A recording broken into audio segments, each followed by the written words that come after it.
I Can't Stop Spending, Episode 9.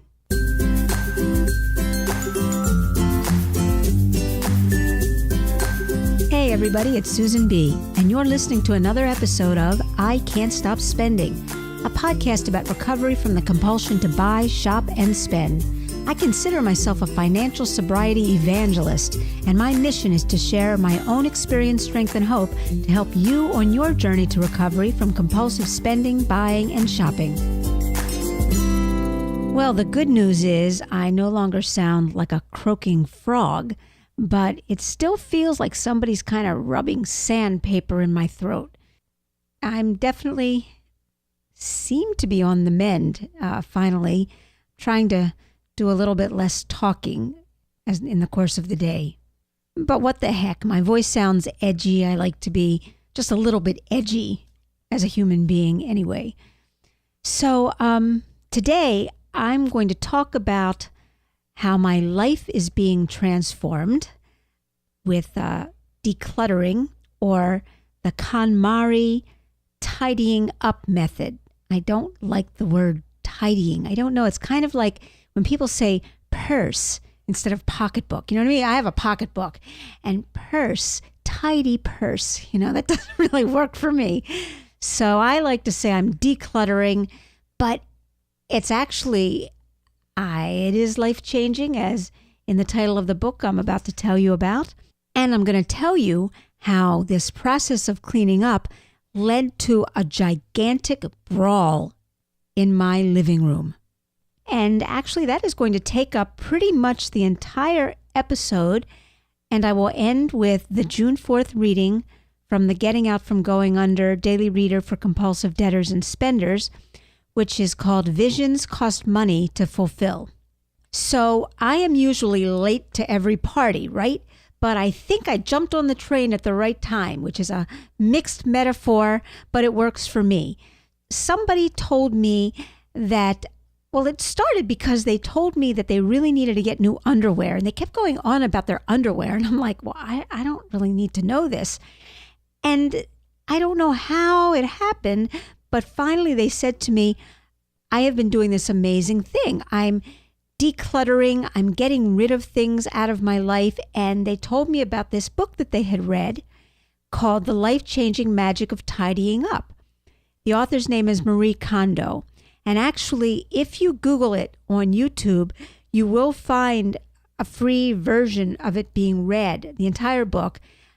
Some versions have commercials, some don't, but I'm assuming the one with the commercials is actually a legal version. So that's the one I would recommend you listen to if you cannot afford to buy this, and if your library does not have it available. So I listened to this book, and I just got really excited about this. I just want to tell you, I am a complete slob, okay? I really am a complete slob. If not for my husband who brought order into my life, you would not be able to find a surface to even walk on, much less put anything down. And thanks to him, at least the common areas seem to be cleanish, cleared-ish. But I had started, before hearing about the underwear in the book, I had started feeling like the walls were closing in on me. It really started with all my art supplies. I've got a file cabinet filled with art supplies, most of which I don't use. And I just have kind of felt this stuckness about, how do I let go of them? I don't want to let go of them. And then this person started telling me about the KonMari method. And then I listened to it, and it totally resonated with me. Now, I'm going to digress for a minute, because I think you're probably wondering, what the heck does this have to do with recovery from compulsive spending? I'm going to try to explain why. I have become extremely clear around my money. I can tell you what I spend, what I spent it on, where every penny of my money is at any given time, because I have this really clean spending plan and everything is precise. It's just the way that works for me in my life. I just find that that kind of clarity is beginning to seep into other areas of my life. I don't really like all the mess around me, whereas before I wouldn't even see it.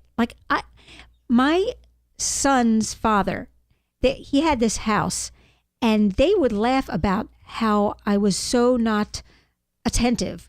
I just didn't notice anything. They literally had painted one entire wall red, and they made a bet to see if and or how long it would take for me to notice it when I walked in. I never noticed the red wall. They had to tell me. That's how much I just don't see what's around me. I just don't notice it. But because of 7 years of being free from compulsive spending and really living by this spending plan with these clean categories, it's all just neat and clean, completely not my nature, not chaotic, a disciplined kind of, I'm drawing like a rectangle in the air as I'm describing to you the box that my spending plan is in and my numbers. And it's just starting to seep into other areas of my life. All of a sudden, like I said, it felt like the walls were closing in with the chaos around me. But you just said that the common areas were pretty straightened up. Yes, but the drawers are bursting with garbage. The drawers in the kitchen, not just the utensil drawer, but the drawer that you throw everything that's not exactly a utensil. And the drawer where you put stamps and any other garbage you find that's like paper or oh God, just anything. When I get to that, I'll tell you about all that. And I can't explain it. It's just like they were all like kind of these voices were going on all around me, like, chaos here, chaos there. And I just couldn't stand it anymore. So this came at a perfect time. So I started listening to the book. I love the voice of the narrator. Her name is Emily Wu Zeller. She's just got this really, for me anyway, a soothing voice. So I really love the book. And I started researching online, and believe me, there is so much. If you just Google KonMari, KonMari, which is Marie Kondo, that's her name kind of put backwards, most of it, you will find so many examples and demonstrations. And on the website, in this podcast episode, which would be ican'tstopspending.com/009, I put some links to what I found. Not many because there's so many of them, but just a couple things. There's a KonMari checklist that's really, really cool. And a wonderful TED Talk by a guy named Graham Hill. It's just 5 minutes. It's so worth listening to. It's called Less Stuff, More Happiness. And I put a link to his website. He's really, really interesting guy. There are other people doing this. There's a lot of other people writing about this. I have bought many books on cluttering and not cluttering. I know how to clutter. Many books on decluttering, which actually through this process I've now gotten rid of. I must have had 8 of those. But this one is different. So she says the best way to do this is in one shot, like not in one day, but over the course of a certain period of time. Do it once and clean everything up by category. And she gives you a very specific breakdown of how to do this. She said you start with clothes, then you move on to books, then paper, and I haven't gotten any further yet, so I don't want to talk about the rest of it. And I now understand why. Because for me anyway, clothes were the most fun to go through and follow the process she talks about. Books were pretty hard. And paper, well, we'll get to paper later. Okay, so when you have your, whatever it is, so let's take clothing, you're supposed to find every piece of clothing you own. That's right, every piece of clothing, and pile it together in the middle of the floor. And then you take each item one by one and you hold it in your hand and you say to yourself, does this bring me joy? Now that sounds really ridiculous, right? But there's something about doing that just kind of made me really in touch with, like I didn't notice the red wall. It made me really see the item. and really kind of in touch with the item. And what I discovered, at least with my clothes, was how tired my clothing were. And she uses that. My clothes were exhausted, and it was obvious. They were worn out. They were old. I don't have a lot of clothing. My obsession was always with art supplies and books. So last Sunday, I pulled all the clothes out of the closet, dumped them in the middle of the floor, picked up one item at a time, and asked myself if it brought me joy. And after I got kind of sick of that, I just kind of stopped saying that and just I did. I picked up each thing, though. And a lot of times it was just a visceral reaction like, that has to go now. There were a few I really wasn't sure about. So I just kind of sat with it or put it down, then went to the next one, picked that one up, then came back to it. And it all became pretty clear. And I'll tell you, my underwear is tired. It's definitely, I understand now what my friend was saying. My underwear's exhausted. It needs to go on a long vacation into the landfill. It's done. My clothes, some of them are kind of tattered, and they're really in just awful shape.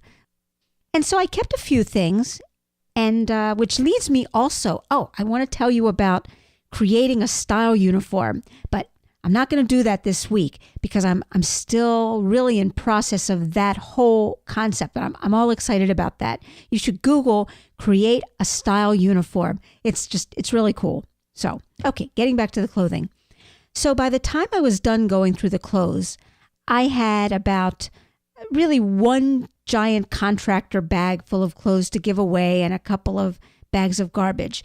Now, I have all the pictures of before and after as I'm going through this on the website. So if you go to ican'tstopspending.com/009, you're going to see for this week the before pictures of my closets and the drawers and all the clothes on the floor.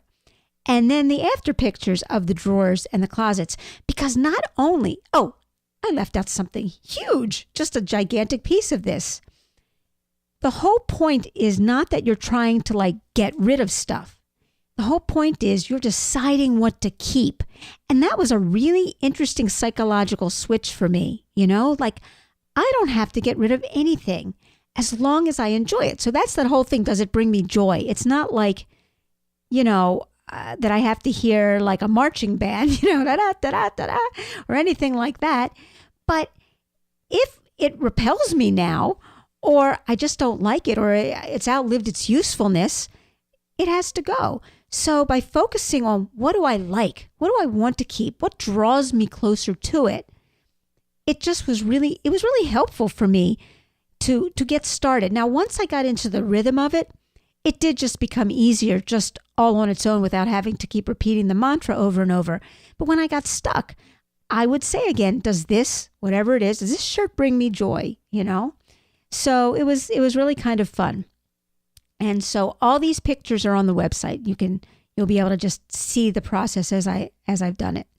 And that brings me to this other cool piece. Once you decide what you want to keep, then there is the whole issue of how to store it.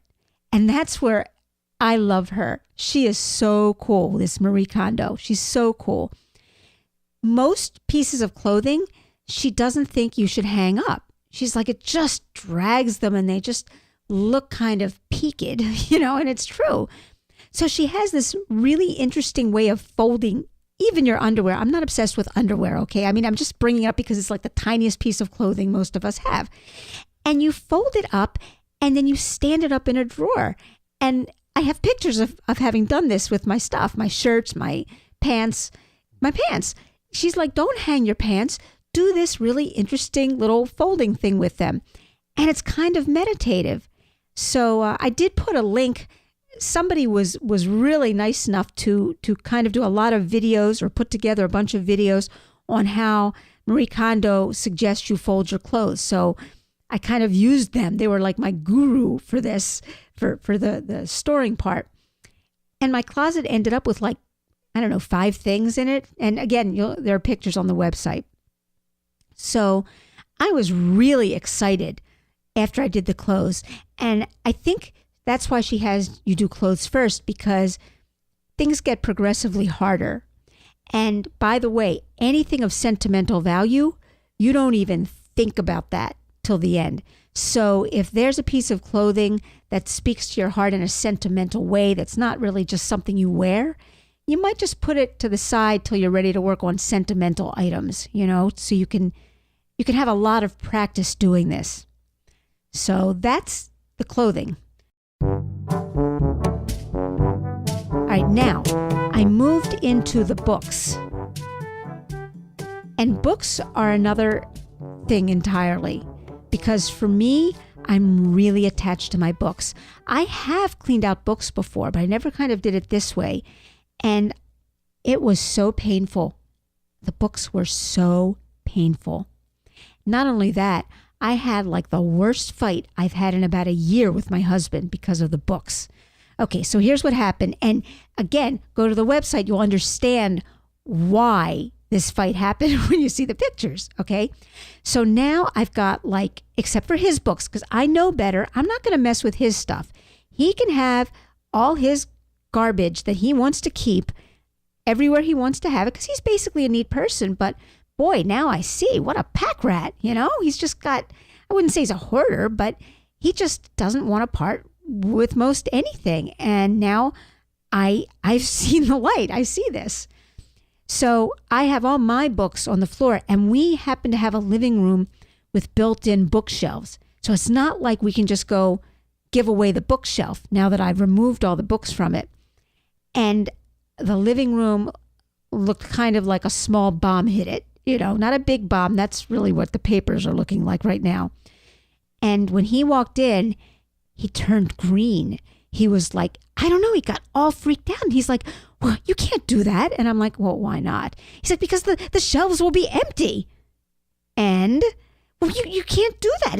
It looks terrible. He's like, I love how our library looks. And I'm like, our library is just filled with, I'm sorry, I'm just going to say this, crap. It's just filled with crap.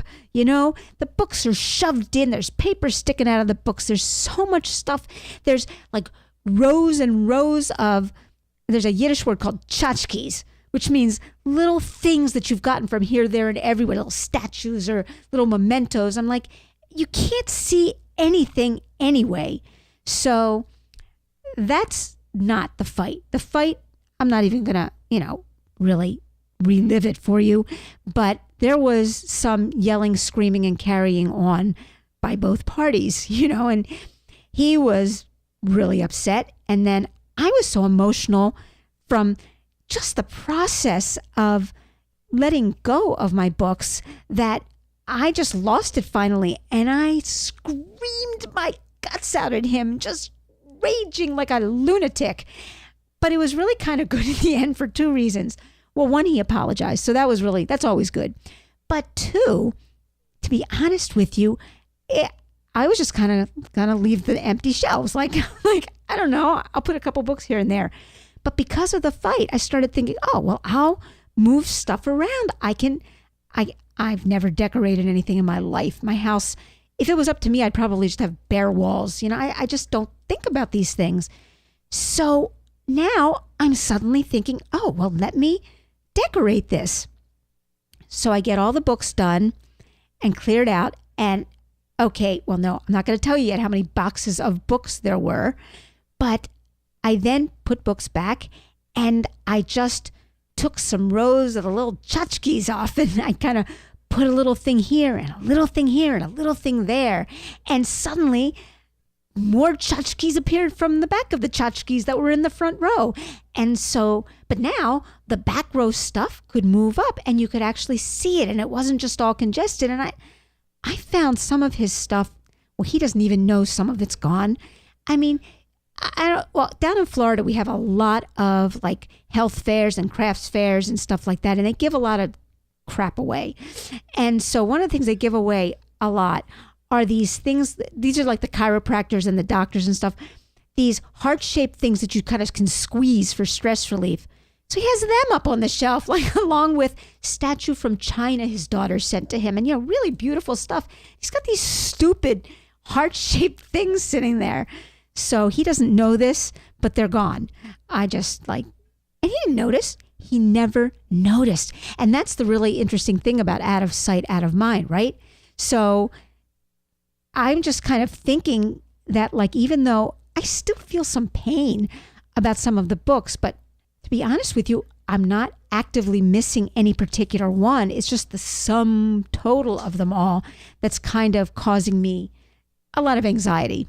I just told him, do not come back to the living room until I'm done, right? And so he stayed away, and I just started, if you're hearing scratching, my dog is scratching the carpet behind me, okay, which is underneath paper. He must have gotten his paw under some paper to be able to scratch the carpet. Okay, it took 2 days to do this, and really it would have taken longer, but I kind of felt this pressure that I had to like get this done because my husband was, like basically having a cow over the entire thing and not believing that there were going to be any books left, except behind the chairs were all his books. So I had to leave them there. So when I finally got it done, he came in and his jaw dropped. And he said, well, that looks nice. And I was just beaming, right? It was so great. And I felt so good because I sort of learned a new skill. The point is, all right, I'm not saying it's like gorgeous, but if you look at the pictures, it's definitely improved. There's like one thing on a bottom shelf and some books to the left, some books to the right, and some space in between it. And I started really craving space between things, And you'll see in one of the pictures, there's this black sofa that you can see the back of. You can't really see the sofa because it's just sitting there kind of blocking the picture. And he brought them with him when we got married. God knows how old it was before that. But my main point about this black sofa is that it does nothing but shut the room off. And he's actually put duct tape on the sofa to seal up places it's split open. So I have a sofa with duct tape kind of half ripping off of a sofa. And I'm like, this sofa has to go. We need to open this space up.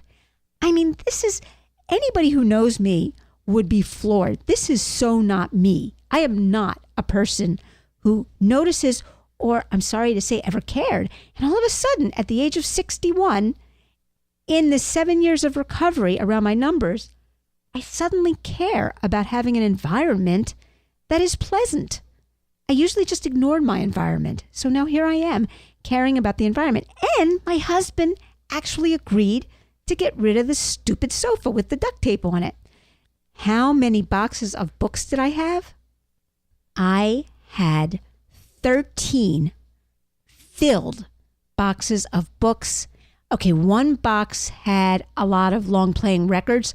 Long playing records. That's right. Long playing records. How many years since people have listened to long playing records? Oh, and the records. So I had the Cars, and I had, I had Captain Kangaroo. You probably don't even know who Captain Kangaroo is, but I have a long playing record of Captain Kangaroo, and I have Shirley Temple, who also you probably have no idea what the heck I'm talking about. That's how old these long playing records are. And the interesting thing is, I called my son, who is 25, and I said, well, I'm getting rid of 13 boxes of books. And his response is, oh God, don't get rid of them. I want them. Now see, he's on the beginning of the journey of life. So good. Let him carry this crap around with him for the next 25 years, and then he'll figure out what to do with it.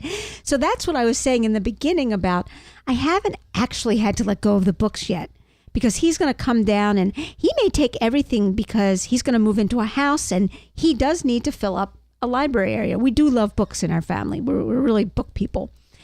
And now I want to tell you about that, because one of the hardest things about getting rid of the books was seeing all the phases of my life and all the things that I am never going to do in my life. Oh, this was the worst part, okay? So here's a short list of what I will never do and be that I thought I really wanted to do or be. I will never be a Sanskrit scholar. I cannot tell you how many books I have on learning Sanskrit. I am not going to be a Class A Buddhist. Not happening. I thought maybe, but not my path. not happening. And so many books, so many books. I am also not going to be a comedian, though I must say I did keep the 2 books about writing about comedy and another one about something about comedy. I never read them. I never even opened those books. So just so you know, but I couldn't quite let go of them. I just couldn't quite let go of them. Dozens and dozens of art books. Okay. I am not going to be a big brush painter. I am not going to be a free-form crochet artist. This one hurts. I am not going to be a tapestry artist. Oh, I love tapestry. It is the coolest thing. When I get to the art supplies, that's going to be a problem. If getting rid of the book was a problem, getting rid of the potential art supplies for all these crafts, I'm never going to do. I don't even want to think about that yet. And I don't have to think about it yet. And that's the great thing about doing this in categories. I only had to get rid of books right now. Oh, I will never self-syndicate a newspaper column. That's a sad one. And I will not learn the Twitter secrets from 2008. I will never learn that. I don't even know the Twitter secrets from 2016. Another thing, I don't want to say never. This is a really hard one to admit. I am doubtful that I will ever write a post-apocalyptic novel. But I did keep the notes. I couldn't part with them because it is my dream to write a post-apocalyptic novel. I've never written fiction, really. So, of course, all the books on how to be a fiction writer had to go. They just went. So, anyway, 13 boxes of books and really nice, clean bookshelves. Oh, and I tried to store books by type. Yeah, I started getting really kind of neurotic about this. I'm going to store the books by type. But then some of them were too tall, and I got really just like, I can't.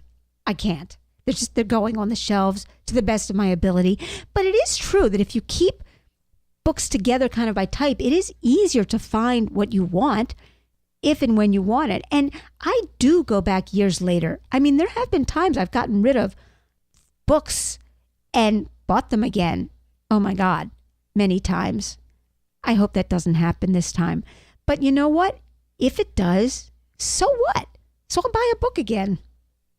I don't think I'll be buying 13 boxes of books again. I don't think so. And by the way, I'm going to put in a plug again for the local library. I love our library. It's fantastic. Our library is fantastic. I've said it before, I always try to get a book from the library first to check it out, just to see. I didn't mean to check it out, although that's a pretty good pun. I always look at them from the library if they're there, just to kind of see, do I really need to own this? Or can I just get what I want from it, having it from the library? And more often than not, I don't even look at the books that I get from the library.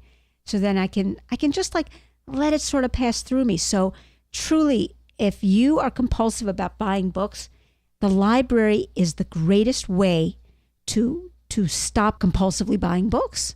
It really is. Category 3, paper, my arch nemesis. Now, Marie Kondo's philosophy of paper is that it should all be thrown away, because you're not going to hold a piece of paper from like an old credit card statement and go, does this bring me joy? Yes, you're not going to sit there and, ask each piece of paper if it brings you joy, obviously. But, oh my God, when I started thinking all paper gets discarded and started with that premise, oh God, I found tax returns from 2006. I know you have to keep them for a few years. I do not have to keep them for 10, sorry, I'm losing track of time here. I do not have to keep tax returns for 10 years. It's unnecessary. And my shredder actually overheated and shut itself off. I was shredding so much paper. It just literally shut itself off. So I filled up the entire recycle bin with with shredded paper and other paper that didn't necessarily need to be shredded. And then like a giant contractor's bag, you know, those big black, really heavy duty contractor bags. I filled one of those up with paper. And I have to tell you, I'm like still freaked out. If you look at the pictures, my office still looks like that. I'm in process, and it's so unnerving. Like I'm rolling. If I roll back my chair, there's still paper behind it. You know, I'm not there yet. I'm close. I have a box. Oh, this is a hard one. I have a box of my old newspaper columns because I did write a column for a weekly newspaper in Pennsylvania. And I did that apparently for enough years that I've got a box filled with the printouts of them. And so I was going to just toss them. And my son's like, no, don't do that. I'm like thinking, yeah, right. When I'm dead, you're just going to be tossing them. You know, like really, what are you going to do with them? One of the great storage ideas that I saw was putting things into binders. And this woman, she used clear plastic, 3-hole punched, clear plastic sheet protectors. Now, I'm not going to use it for the box full of newspaper columns, but I loved it for some of my other papers that I have. And I really have to find the link. I'm going to put the link to the person who was using binders to store their papers in because I think it's just brilliant. I really loved it. So I'm going to be putting all the newspaper columns into one big binder.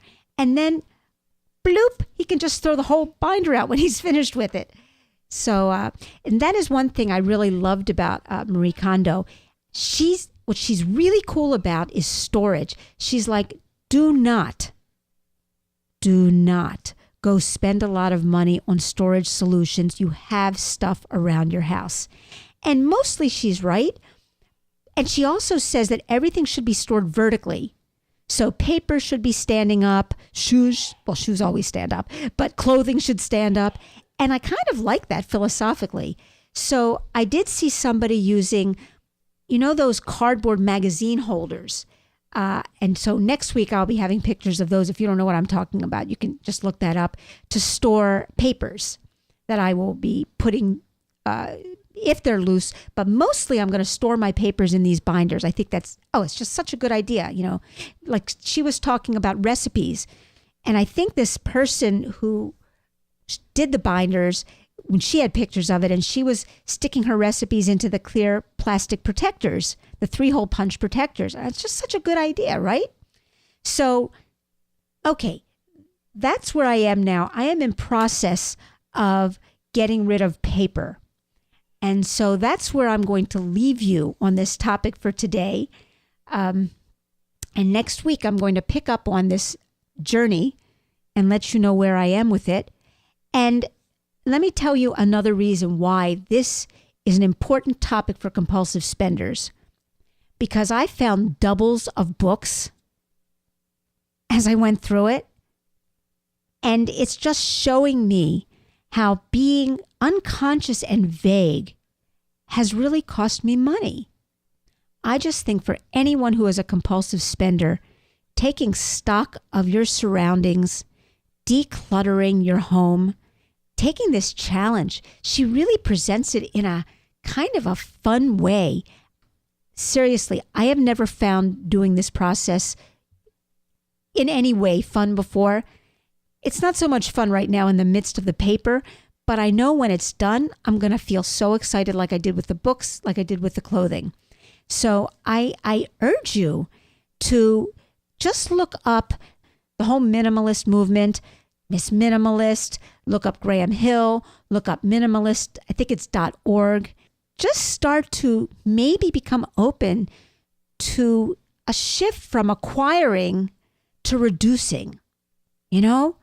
Shift from acquiring to reducing.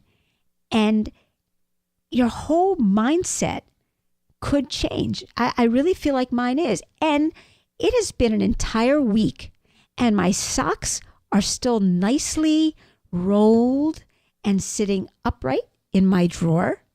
And I still have been putting my stuff away after I use it, which is another giant change. And I must admit, a little annoying, but I'm getting used to it. And so far, so good. I'm just keeping my fingers crossed here that you just can't give up. See, I'm like so far in, I can't give up. And if you go check out the pictures on the website, ican'tstopspending.com/009, you will see my adorable doggy, Sydney. He's our 10-year-old Cocker Spaniel, and he does bring me joy, so he gets to stay, for sure.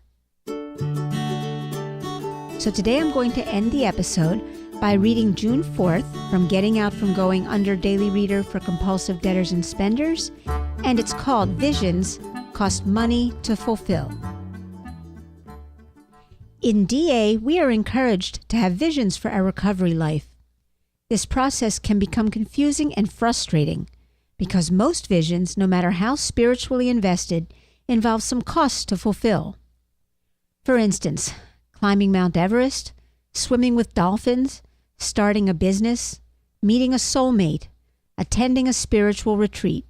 Most every vision requires at least a modest amount of capital to fund. Having a vision is healthy. Bankrupting ourselves to achieve it prematurely is in opposition to the spirit of our program.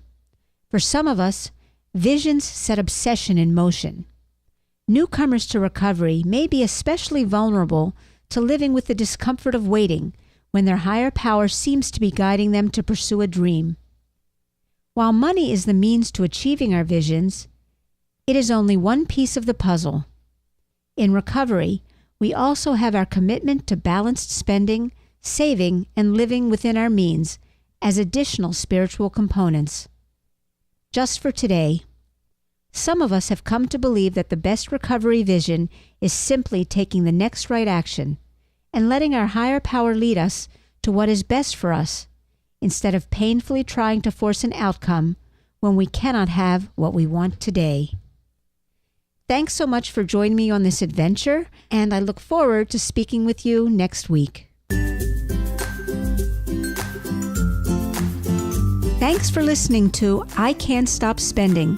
For other valuable resources to help you on your journey and to check out the Daily Reader for compulsive spenders, debtors, and shopaholics, please visit our website at ican'tstopspending.com.